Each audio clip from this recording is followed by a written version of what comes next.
በጉጉት ሲጠበቅ የነበረው ከአፍሪካ ህብረት በቅርብ ርቀት በቡልጋሪያ እጅግ ዘመናዊ የንግድ ሱቆችን ካንጋፋው ከቴምር ሪል ስቴት ቢያሻዎ ነግደው አሊያም አከራይተው ትርፋማ የሚሆኑበት ኮምፓውንድ የንግድ ሱቆችን ከ900 ሺህ ብር ቅድመ ክፍያ ጀምሮ እንካችሁ ይሎታል።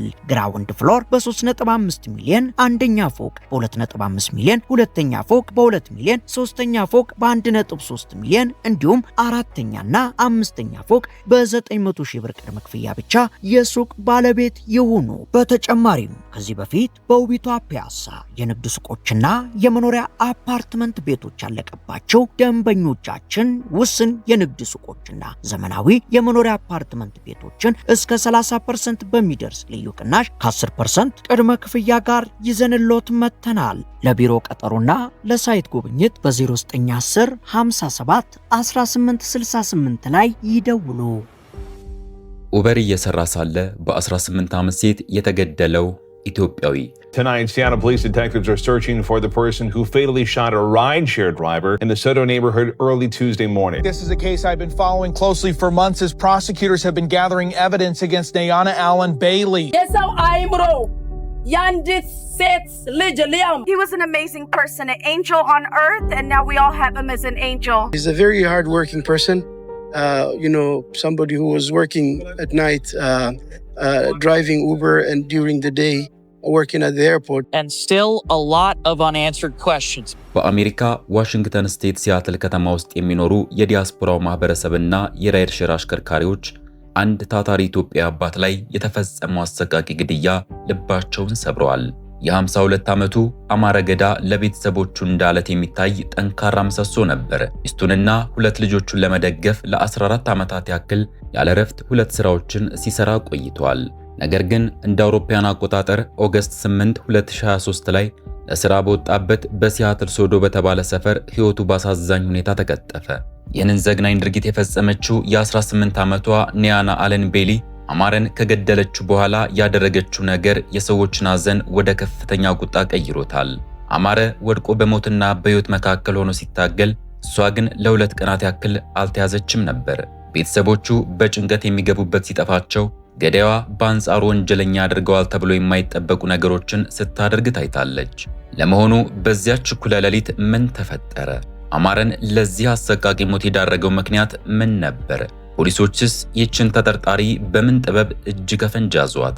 የዛሬው ዘጋቢ ፊልም የአንድን ጠንካራ አባት የመጨረሻ ሰዓታትና ተከትሎ የመጣውን የፍትህ ሂደት በጥልቀት ይዳስሳል። ይህንን እውነተኛ የወንጀል ዶሴ እስክንመረምር ድረስ አብራችሁን ቆዩ። Police then staked out the area. Once the suspect got in the car, they were able to make an arrest. GoFundMe account has also been set up to help him and his family to transport him back to Ethiopia. The trauma, pain, anger and the powerlessness we feel today will never disappear. በአሜሪካ ፓሲፊክ ውቅያኖስ ሰሜን ምዕራብ በኩል የምትገኘው የዋሽንግተን ስቴት ትልቋ ከተማ ሲያትል በተፈጥሯዊ ውበቷና በቴክኖሎጂ ኩባንያዎች ብልጽግና የታወቀች ናት።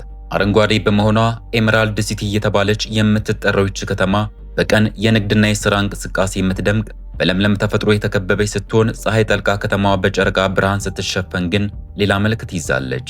በተለይም ከእኩለ ሌሊት በኋላ ባሉት ሰዓታት የከተማዋ አንዳንድ ጎዳናዎች የኑሮ ውድነትና የቤተሰብ ኃላፊነት ጫንቃቸው ላይ በወደቀባቸው እንቅልፋተው በሚሰሩ ሰዎች ይሞላሉ። ከእነዚህም መካከል አብዛኞቹ የተሻለ ሕይወት ፍለጋ ከሩቅ አገራት የመጡ ስደተኞች ናቸው። የ52 ዓመቱ አማረ ወልደ ሰማያት ገዳም ከእነዚህ ታታሪ ሰዎች መካከል አንዱ ነበር። አማረ የተወለደውና ያደገው በኢትዮጵያ ሸዋ ክፍለ ሀገር እንጭኒ በምትባል አነስተኛ ከተማ ውስጥ ነው። እንደ ብዙዎቹ የዲያስፖራ አባላት እርሱም አሜሪካ የመኖር ህልሙን እውን ለማድረግ ከራሱም አልፎ ለቤተሰቡ የተሻለ ኑሮ ለመስጠት ነበር ውቅያኖስ አቋርጦ የመጣው። በሲያትል ከተማ አቅራቢያ በምትገኘው የሲታ ከተማ ኗሪ ሆኖ መኖር ከጀመረ ከ10 ዓመታት በላይ አስቆጥሯል። አማረ ለብዙዎች የስኬትና የጥንካሬ ተምሳሌት ነበር። ስኬት ሲባል በንብረት ማካበት ሳይሆን በዓላማ ጽናትና ለቤተሰብ በመሰጠት የሚለካውን ነው። የአማረ ህይወት ቀላል አልነበረም። በአሜሪካ ኑሮውን ለማሸነፍ ሲል ማለፍ የሚጠበቅበትን እያንዳንዱን ውጣ ውረድ ሳይታክት ይወጣ ነበር። እዚያም አልፎ በሀገር ቤትም ሆነ በውጭ ለሚገኙት ቤተሰቦቹ በደስታቸውም በሐዘናቸውም አለሁ ለማለት ያለ ረፍት ይሰራል። ላለፉት 14 ዓመታት በአንድ ቀን ውስጥ 2 የተለያዩ የሥራ ኃላፊነቶችን ይወጣ ነበር። ቀኑን ሙሉ በሲያትል ታኮማ ዓለም አቀፍ ኤርፖርት ውስጥ በተመደበበት የሥራ መስክ ያገለግላል። አውሮፕላን ማረፊያው ግርግርና ድካም ሳያንበረክከው ምሽት ላይ ወደ ቤቱ ገብቶ እግሩን ዘርግቶ ማረፍ ሲገባው እሱ ግን ለሁለተኛው የሥራ ፈረቃ ይዘጋጃል። ዩኒፎርሙን ቀይሮ ሌላኛው የቤተሰቡ የገቢ ምንጭ የሆነችውን መኪናውን አስነስቶ ወደ ከተማዋ ጎዳናዎች መውጣት ይኖርበታል። ለዓመታት ኡበርና ሊፍት ከተሰኙት የታክሲ አገልግሎት መስጫ ድርጅቶች ጋር በሹፍርና ሲሰራ ቆይቷል። በሲያትል የኡበር አገልግሎት ሲተዋወቅ መጀመሪያዎቹ አሽከርካሪዎች አንዱ እንደነበር የቅርብ ጓደኞቹ ይመሰክራሉ። ከዚያ በፊት ቢጫ ታክሲ ወይም ታክሲ ካብ ይነዳ ነበር። ይህ ሰው የመንገድ ላይ ሕይወትን ጠንቅቆ ያውቃል። የከተማዋን የልብ ትርታ፣ የጎዳናዎቹን መውጫና መግቢያ በደንብ ይረዳል። ጓደኞቹና ቤተሰቦቹ አማረን ሲገልጹት አንድ በተደጋጋሚ የሚጠቀሙበት ቃል የቤተሰቡ አለት የሚለውን ነው። ይህ ቃል የጥንካሬውና የመረጋጋቱ መገለጫ ሲሆን ባለቤቱ በሻኬቶንና 2 ልጆቹን በትከሻው ላይ አስደግፈው ይኖር ነበር። አማረ ለልጆቹ አባት ብቻ ሳይሆን ጠንክሮ መስራት ክብር እንደሆነ በተግባር ያስተማረ የሕይወት መምህርም ነው። ከስራና ከቤተሰብ ኃላፊነት ባሻገር የአማረ ስም በደግነቱና በሩህሩህነቱ ይነሳል። ጎረቤቶቹ ችግር ሲገጥማቸው ፈጥኖ የሚደርስ ሰው ነበር። ታዲያ እንዲህ አይነት ሰላማዊና የዋህ ሰው በክፉ ሰዎች እጅ ወድቆ መጨረሻ በጭካኔ የተሞላ ፍጻሜ ይሆናል ብሎ ማሰብ እጅግ ይከብዳል። ነገር ግን በዚያ ወቅት በሲያትል የሚኖሩ የራይድ ሼር አሽከርካሪዎች በከፍተኛ ስጋት ውስጥ ነበሩ። ከአማረ ግድያ ወራቶች በፊት መሐመድ ከድዬ የተባለ የ48 ዓመት ሌላ የልጆች አባት ስራ ላይ እያለ ሕይወቱ አልፈዋል። የአሽከርካሪዎች ማህበር ደህንነታችን አደጋ ላይ ነው እያለ በተደጋጋሚ ጥሪ አቅርቦ ነበር። አማረም ይህንን ስጋት ያውቀዋል። ሚስቱ በተለይም በምሽት የሚከሰተውን አደጋ በመፍራት ስራ እንዳያበዛ ወይም ደግሞ እንዲጠነቀቅ ስትነግረው ፈጣሪ ይጠብቀናል የሚል መልስ ይሰጣታል። በዚህ ሁኔታ ውስጥ የቤተሰቡን ፍላጎት ለማሟላት ሲል ራቻውን ወደ ጎን አድርጎ መሪውን ይጨብጥ ነበር። የመጨረሻዋ ምሽት ላይም ያደረገው ይህንኑ ነው። በሌላኛው የከተማዋ ክፍል ከአማረ የትጋትና የኃላፊነት ዓለም ጋር በፍጹም የማይገናኝ በብጥብጥና በወንጀል የጨቀየ ሌላ ህይወት ውስጥ ያለች 18 ዓመት ሴት ነበረች። እቺ ሴት ኒያና አለን ቤሊ ትባላለች። በአማረና በኒያና መካከል ያለው ልዩነት የሰማይና የምድር ያክል ነው። አማረ ለሌሎች ለመኖር ሲጥር፣ ኒያና ግን የሌሎችን ሰላም በመንሳት ትታወቃለች። አሳዛኙ የግድያ ምሽት ቀደም ብሎ የኒያናን ማንነት ቁልጭ አድርጎ የሚያሳይ አንድ ክስተት ተፈጥሮ ነበር። ይህ ክስተት አማረ ከመገደሉ ከ2 ሳምንታት በፊት የተፈጸመ ሲሆን ለከተማዋ የህግ አካላት ግልጽ የማስጠንቀቂያ ደወል ነበር። ቀኑ እንደ አውሮፓውያን አቆጣጠር ጁላይ 26 2023 ነው። ቦታው በሲያትል የሚገኘውን ማውንት ቤከር የብስክሌት ዋሻ ሲሆን ይህ ዋሻ ለህዝብ አገልግሎት እንዲውል የተሰራ መተላለፊያ ነው። በዚያን ቀን ኒያና አለን ቤሊ ከጓደኞቿ ጋር በመሆን ወደዚህ ዋሻ ታመራለች። ዓላማቸው ለጥፋት ነበር። የዋሻውን ግድግዳዎች ህገወጥ በሆኑ ምልክቶችና ጽሑፎች ለመሙላት ነበር ያቀኑት። ይህን ተግባራቸውን በቲክቶክ እና በሌሎች ማህበራዊ ሚዲያ ላይ ለመልቀቅ እየቀረጹ እንደነበር በኋላ ላይ የወጡ መረጃዎች አሳይተዋል። በዚህ ሰዓት አንድ ዋሽንግተን ስቴት የትራንስፖርት መምሪያ ሰራተኛ በቢሮ ውስጥ ሆኖ የዋሻውን የደህንነት ካሜራዎች በቀጥታ እየተከታተለ ነበር። በስክሪኑ ላይ ወጣቶቹ የህዝብ ንብረት ሲያበላሹ ተመለከተ። ሰራተኛው ወንጀሉን የመቆጣጠር ኃላፊነት ሊወጣ አስቦ ያስቆማቸውና ማስረጃ ለመያዝ ወደ ዋሻው ወረደ። ስልኩን አውጥቶ የኒያናንና የጓደኞቿን ድርጊት ፎቶግራፍ ማንሳትም ጀመረ። በዚህ ወቅት ሁኔታው ከመቅጽበት ወደ አደገኛ ጸብ ተቀየረ። ቡድኑ የመንግስት ሰራተኛውን ከበበው። ሰራተኛው የሀገሪቱን ህግ ለማስከበር እየሞከረ ባለበት ሰዓት ኒያና ግን የድፍረቷን ጥግ አሳየች። በጠራራ ፀሐይ በመንግስት ሰራተኛው ላይ የጦር መሳሪያ ወጣች። ይህ ብቻ አልነበረም። ጓደኞቿ ሰራተኛውን ተሰባስበው ደበደቡት። መሬት ላይ ወድቆ ሳለም ጭንቅላቱን በጫማቸው ረጋገጡት። እሱም አልበቃ ብሏቸው ሰውነቱን ነከሱት። እንዲሁም ሞባይል ስልኩንና የቢሮ መግቢያ ካርዱን ቀሙት። አንድ መንገደኛ ጣልቃ ባይገባ ኖሮ ሰራተኛው ህይወት በዚያው ሊያልፍ ይችል ነበር። ኒያና በኋላ ለፖሊስ በሰጠችው ቃል ጥበቤን ለመግለጽ ነው የሄድኩት በማለት ድርጊቷን አቅላ ለማሳየት ብትሞክርም እውነታው ግን እሷ በከተማው ውስጥ ሰዓቱን ጠብቆ እንደሚፈነዳ ቦምብ አደገኛ ነበረች። የሚያሳዝነው በዚያ ወንጀል ተይዛ እስር ቤት አለመግባቷ ነው። በወቅቱ መርማሪዎች እሷና ከሷ ጋር የነበሩት ሰዎች በቲክቶክ የለቀቁትን ቪዲዮ መሰረት አድርገው ባካሄዱት ማጣራት በሲያትል የስትሪት ጋንግ አባላት መሆናቸውን አረጋግጠዋል። ከጊዜያት በኋላ እንደ አውሮፓውያን አቆጣጠር ኦገስት 7 ምሽት አማረ በሲያትል ኤርፖርት የነበረውን የቀን ስራውን አጠናቆ ሌሊቱን የቤተሰቡን እንጀራ ለማብሰል ወደ ሁለተኛው ስራ ገባ። ውሃ ሰማያዊ ቀለም ያላት የ2024 ሞዴል ቶዮታ ፕሬስ መኪናውን ይዞ ነበር። የመኪናዋ ሰሌዳ ቁጥር ደግሞ BEP 3940 ነው። መኪናዋ ለአማረ እንደ ሁለተኛ ቤት ማለት ናት። ንጽህናዋን ይጠብቃል፣ ይንከባከባታል። ተሽከርካሪዋ አንድ ጎልቶ የሚታይ ምልክት ነበራት። ከአራቱ ጎማዎች መካከል አንዱ ከሌሎች ብራማ ቀለም ጎማዎች የተለየ ነበር። እቺ መኪና በዚያች ሌሊት የአማረን ዕጣ ፈንታ ተሸክማለች። የአማረ ባለቤት በሻኬቱ ባሏ በተለመደው ሰዓት ሊነጋጋ ሲል 4 AM አካባቢ ስራውን ጨርሶ ወደ ቤቱ ይመጣል ብላ እየጠበቀችው ነው። አማረም ቢሆን ስራውን አጠናቆ ወደ ሞቀ ቤቱና ወደ ልጆቹ ለመመለስ ጓጉቶ እንደሚሆን ግልጽ ነው። የድካም ስሜት ቢሰማውም የቤተሰቡ ፍቅር እያበረታው ነበር ስራውን የሚገፋው። ኦገስት 8 ምሽቱን በስራ አሳልፎ ሰዓቱ ከሌሊቱ 3:30 AM አካባቢ ሆነ። ቦታው በሲያትል ውስጥ ሶዶ ወይም ሳውዝ ኦፍ ዳውንታውን በመባል የሚታወቀው ሰፈር ነው። ይህ አካባቢ ቲሞባይል ፓርክ እና ሉመንፊልድ የተባሉ ትልልቅ የስፖርት ማዘውተሪያዎች የሚገኙበት ሲሆን ስፖርታዊ እንቅስቃሴ ዝግጅቶች በሚኖርበት ጊዜ ቦታው በሰው ይጨናነቃል። ነገር ግን በዚያ ውድቀት ሌሊት ጨዋታ የለም፣ ህዝብ የለም፣ ጸጥ ረጭ ብሏል። አካባቢው በኢንዱስትሪ መጋዘኖች የተሞላ ጭር ያለና ቢጫ የጎዳና መብራቶች ብቻ የሚታዩበት ድባብ አለው። የፋብሪካዎቹ ረጃጅም ግድግዳዎችና የባቡር ሐዲዶች አካባቢውን ቀዝቀዝ ያለ ስሜት ሰጥተውታል። አማረ መኪናውን በፈርስት አቬኑ ሳውዝ እና በሳውዝ ኦከር ስትሪት መገናኛ አካባቢ ዳር ይዞ አቁሞታል። ምናልባት የመጨረሻ ደንበኛ እየጠበቀ ይሆናል፣ ወይም ደግሞ ወደ ቤት ከመሄዱ በፊት ለጥቂት ደቂቃዎች ፋታ ለመውሰድ ፈልጎ ሊሆንም ይችላል። በዚያ ጸጥታ ውስጥ የመኪናው ሞተር ድምፅና አልፎ አልፎ ከሩቅ የሚሰማው የነፋስ ጩኸት ብቻ ያስተጋባል። በዚሁ ቅጽበት መጥፎ ዕጣ ፈንታ አማረ ላይ ተደቀነ። ከ2 ሳምንታት በፊት የመንግስት ሰራተኛ ላይ ሽጉጥ መዛ የነበረችው ኒያና አለም ቤሊ በዚያው ጎዳና ላይ በእግሯ ትጓዝ ነበር።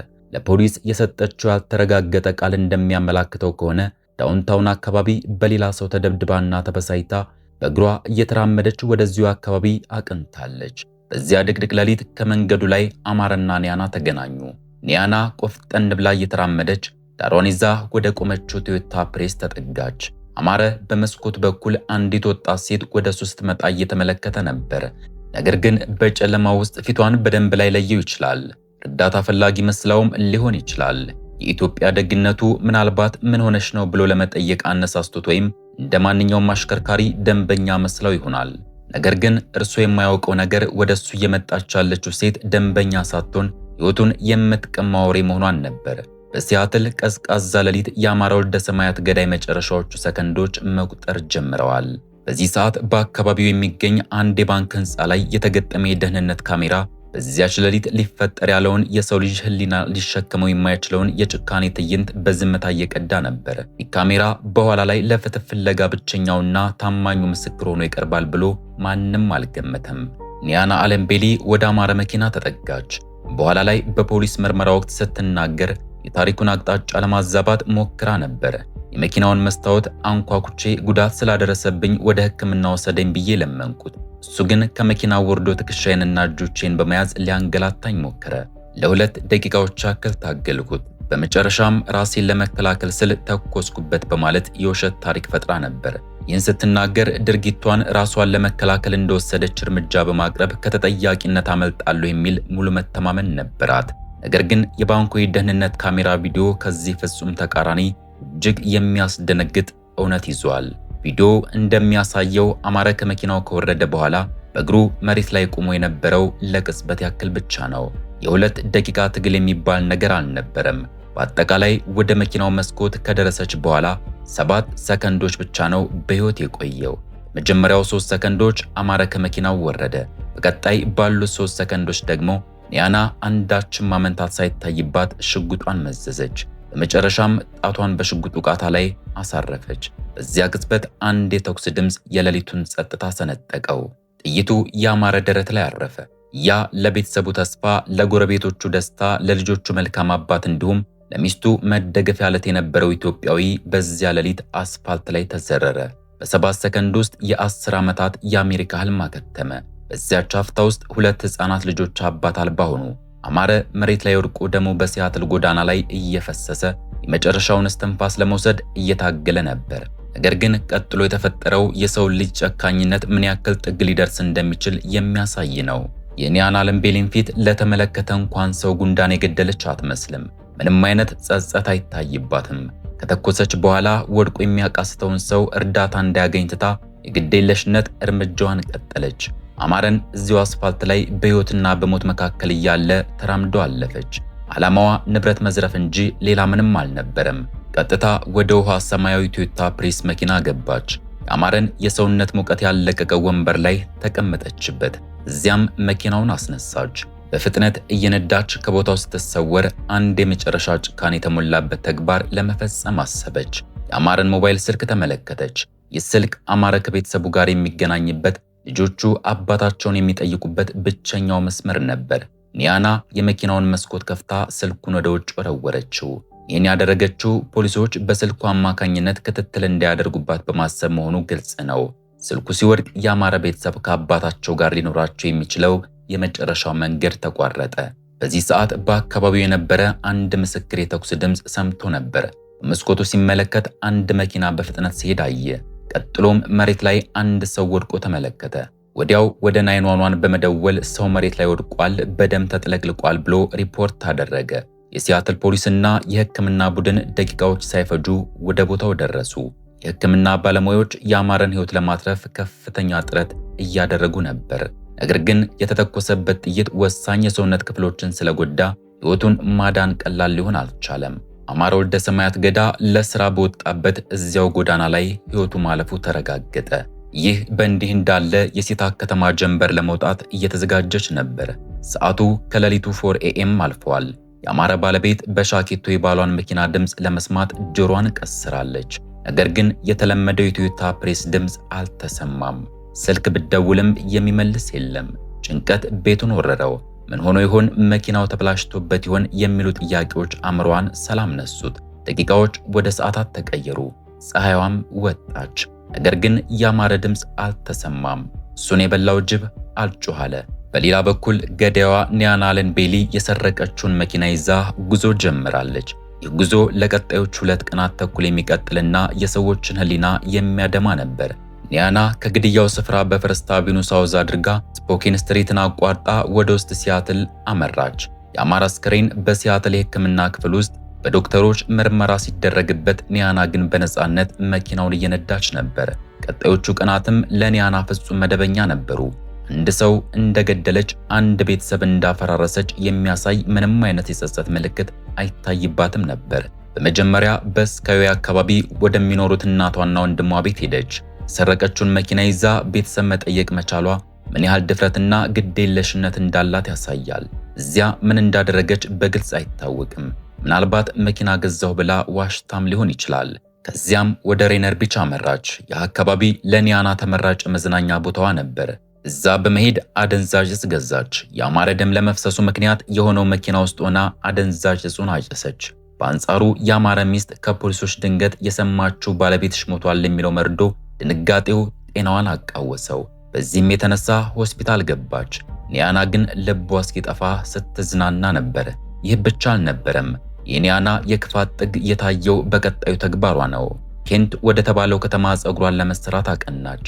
ከ24 ሰዓታት ባነሰ ጊዜ ውስጥ አንድ ንጹህ ሰውን ገላ፣ ነገር ግን ስለ መልኳና ስለ ውበቷ ስትጨነቅ እንደነበር ያሳያል። ጸጉር ቤት ገብታ የተሰራች በመስታወት ራሷን እያየች የቆመ መኪና ባለቤት የት እንዳለ ለአፍታ እንኳን አላሰበችም። ተግባር ኒያና የሰውን ሕይወት ከራሷ የጸጉር አሰራር በታች አድርጋ እንደምታስብ ልቧ የደነደነ ወንጀለኛ መሆኗን በግልጽ ያመላክታል። መኪናው ነዳጅ ሲያልቅበትም እንደ ራሷ ንብረት ነበር የተጠቀመችበት። ሬንተን ከተማ በሚገኘው ብራውን ቤሪ መኪና ማጠቢያ ገብታ በ$20 ነዳጅ ቀዳች። ምናልባትም መኪናውን ልክ እንደ ግል ንብረቷ ቆጥራው ማንም አይዘኝም በሚል እምነት ሕይወቷን ለመቀጠል አስባ ይሆናል። ይሁን እንጂ ለ2 ቀናት ተኩል የሲያትል ፖሊስ ገዳይዋን በከተማው ሁሉ ሲያስስ ነበር። የሟች ቤተሰቦች በናፍቆትና በሐዘን ሲሰቃዩ፣ እሷ ግን 2 ቀን ሙሉ በነፃነት ትንቀሳቀሳለች። ይህ ወቅት ለአማረ ቤተሰቦች የማያልቅ መከራ ያክል ሲረዝም፣ ለኒያና ግን አጭር የደስታ ጊዜ ነበር። ነገር ግን ሕግ የራሱ የሆነ ረጅም እጅ አለው። ኒያና በከተማው ውስጥ ስትሽከረከር ቴክኖሎጂና የፖሊስ አይኖች በጸጥታ እየተከታተሏት ነበር። አማረ ወልደ ሰማያት ገዳ በሶዶ አስፋልት ላይ ሕይወቱ ካለፈ ከ48 ሰዓታት በላይ አልፎታል። በሲያትል ፖሊስ መምሪያ የነፍስ ግድያ ክፍል መርማሪዎች እንቅልፍ አጥተው እየሰሩ ነው። በእጃቸው ላይ የነበረው አንድ ፍንጭ ውሃ ሰማያዊ ቀለም ያላት የ2014 ሞዴል ቶዮታ ፕሪስ መኪና ናት። በሲያትል ከተማ ውስጥ በሺዎች የሚቆጠሩ ተመሳሳይ መኪኖች አሉ። ነገር ግን ይህች መኪና ራሷን አሳልፋ የምትሰጥበት አንድ ልዩ ምልክት ነበራት። ከቶዮታ ፕሬስ መኪናው አንዱ ጎማ የተለየ ቀለም መኖሩ እንደ አሻራ ሆኖ ለመርማሪዎች መንገድ እየጠቆመ ነበር። የኒያና የነጻነት ሰዓትም እየጠበበ መጥቷል። ግዴለሽነቷና ትቢቷ መጨረሻ ላይ ወደ ወጥመድ ሊያስገባት ተቃርቧል። መርማሪዎች የክትትል ካሜራዎችን በየሰከንዱ እያቆሙ ሲፈትሹ የመኪናዋን ልዩ መለያ አገኙ።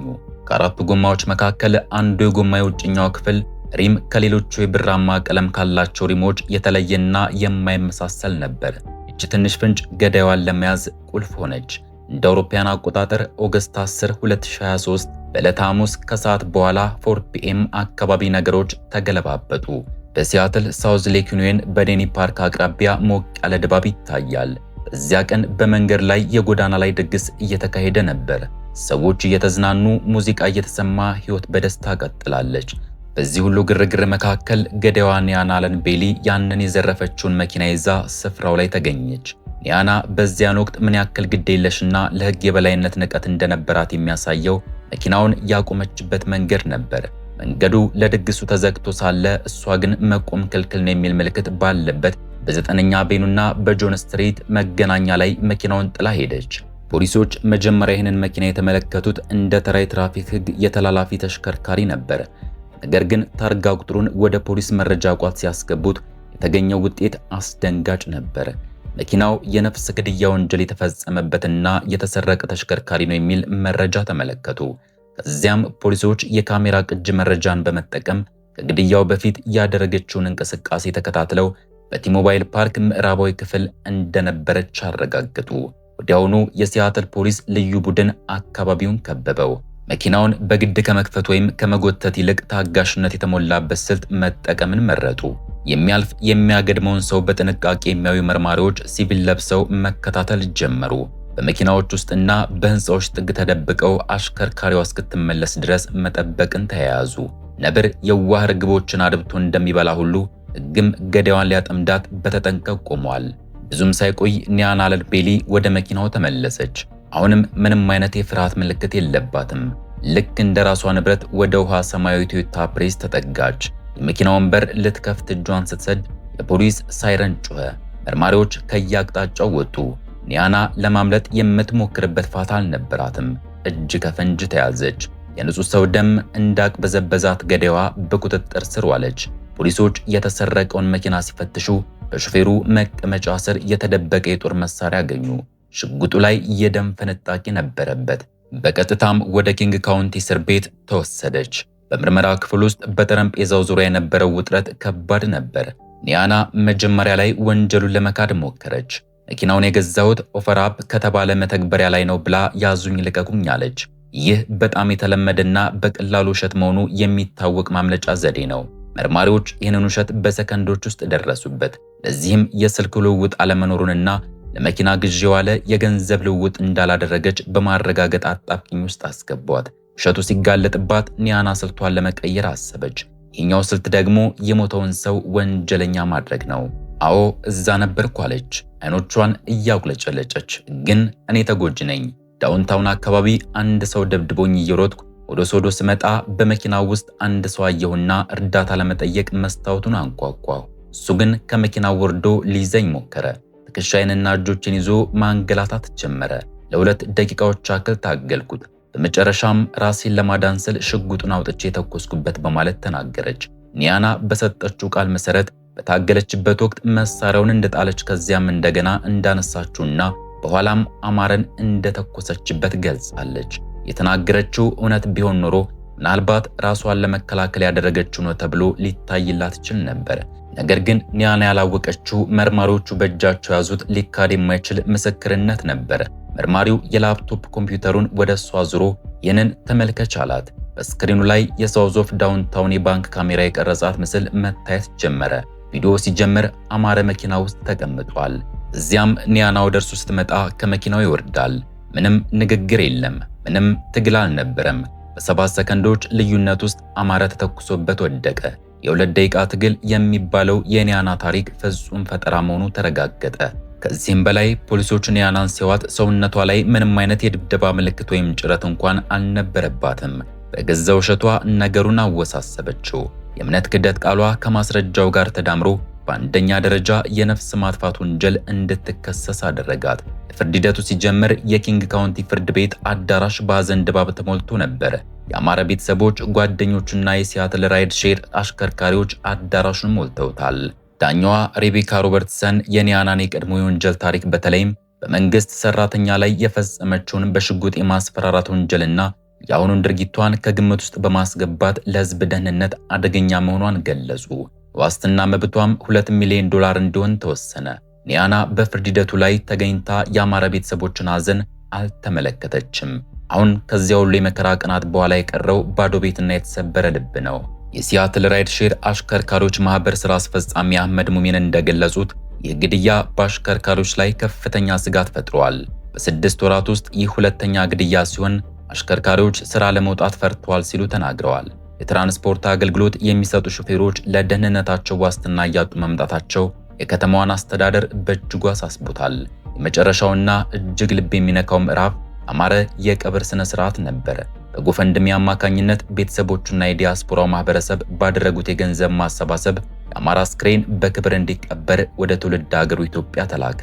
የጎፈንድሚ ድጋፍ ዘመቻው ከ$86,000 በላይ ገንዘብ እንዲሰበሰብ በማስቻሉ የቀብር ወጪዎችንና የህግ ድጋፍን ለማግኘት አስችሏል። አማረ ሲያትልን የመረጠው ለልጆቹ ብሩህ ተስፋን ለመስጠት ነበር። ነገር ግን ፍጻሜው እጅግ አሳዛኝ ሆነ። ያ የቤተሰቡ መከታ በዛች መጥፎ አጋጣሚ ባጭሩ ተቀጨ። የአንዲት ዘራፊ ጭካኔ የተሞላበት ተግባር ሚስቱን ያላጋዥ፣ ልጆቹን ያላባትና ያለ ደጋፊ ባዶ ቤት አስቀረ። ፍትህ ለኒያና 25 ዓመት ወይም የዕድሜ ልክ እስራት ትሰጥ ይሆናል። ነገር ግን ለአማረ ቤተሰብ አባታቸውን የሚተካ ምንም አይነት ነገር አይኖርም። ይህ በሲያትል የፈሰሰው የአንድ ኢትዮጵያዊ ደም አንድን ኢሚግራንት የትጋት ህይወትና ያለ ጊዜው የተቀጨ ህልምን የሚያሳይ መቼም የማይረሳ አሳዛኝ ትውስታ ሆኖ አልፈዋል። የአማረ ወልደ ሰማያት ገዳ ህልፈት በባዶ ሜዳ የተፈጠረ ድንገተኛ አደጋ ብቻ አልነበረም። ናሽ የተሰኘው የብሔራዊ ስራ ላይ ደህንነትና ጤና ተቋም ያወጣው ጥናት እንደሚያሳየው አማረ የሰራበት የታክሲ አገልግሎት ኢንዱስትሪ ለሞት ለሚዳርጉ ጥቃቶች እጅግ የተጋለጠ ነው። እንደ አውሮፓውያኑ አቆጣጠር ከ2003 እስከ 2013 በተደረገው ጥናት ብቻ 366 አሽከርካሪዎች በስራ ላይ ያሉ ተገድለዋል። ሪሰርቹ እንደሚያሳየው በዚህ አደገኛ የሥራ መስክ ውስጥ ለጥቃት ተጋላጭ የሚያደርጉ 3 ዋና ዋና የማንነት መገለጫዎች አሉ። አማረ ገዳም እነዚህ ማንነቶች ነበሩ።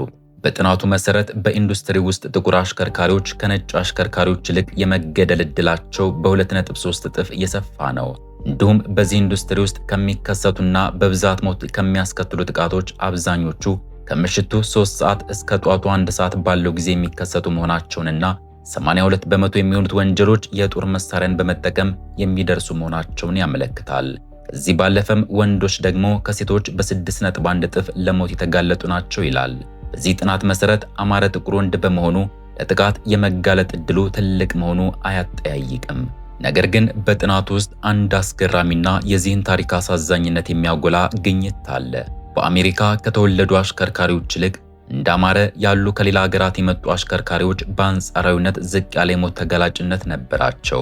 ይህም ምናልባት ስደተኞች ግጭትን ለማብረድ በሚያሳዩት ረጋ ያለ ባህሪ ሊሆን ይችላል።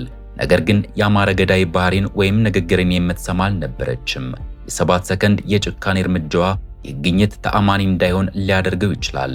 የአማረ መስዋዕትነት ግን በስታቲስቲክስ ውስጥ ብቻ ተወስኖ አልቀረም። የእርሱና እንደሱ ሕይወታቸው ያለፈ አሽከርካሪዎች ደም በዋሽንግተን ስቴት የሕግ አውጪዎች ዘንድ አዲስ ንቅናቄን ፈጠረ። የዚህም ትግል ፍሬ በ2004 የጸደቀው ሃውስ ቢል 2382 ነው። ይህ ሕግ ለታሪክ ሲባል በሥራ ላይ ያሉ የተገደሉትን አሽከርካሪዎች ስም በክብር ጠቅሷል። በሕጉ ክፍል ላይም የሕግ አውጪዎች አካል አማረ ገዳን እንዲሁም የመሐመድ ኬዲየንና የሌሎችን መስዋዕትነት በይፋ አክብረዋል። በራይድ ሼር ሥራ ላይ ያሉ የተገደሉ ሌሎች አሽከርካሪዎችንም ይዘረዝራል።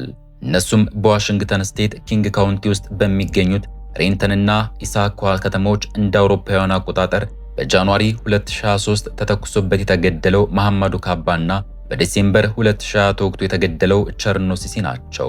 እነዚህ ግድያዎች ከተደጋገሙ በኋላ የሲያትል ራይድ ሼር አሽከርካሪዎች ማህበር ዋና ዳይሬክተር አህመድ ሙሚን አንዳንድ አሽከርካሪዎች ራሳቸውን ለመከላከል መሳሪያ ለመያዝ እያሰቡ መሆናቸውን ገልጾ ይህን ካደረጉ ይፍቀዱላቸው፣ በማንኛውም መንገድ ራሳቸውን ይከላከላሉ ብሎ ተናግሯል። በሌላ በኩል ኡበርና ሊፍት መተግበሪያዎች የድምጽ መመዝገቢያና የአደጋ ጊዜ ማሳወቂያዎችን የመሳሰሉ የደህንነት መጠበቂያ እንዳሏቸው ቢገልጹም አሽከርካሪዎች ግን እነዚህ መሳሪያዎች በቂ አይደሉም ብለው ይሞግታሉ። ሕጉ ከመጽደቁ በፊት እንደ አማራ ያሉ አሽከርካሪዎች በስራ ላይ ያሉ ተሳፋሪ ሳይጭኑ ቢገደሉ ቤተሰቦቻቸው ምንም አይነት ካሳ ያገኙም ነበር።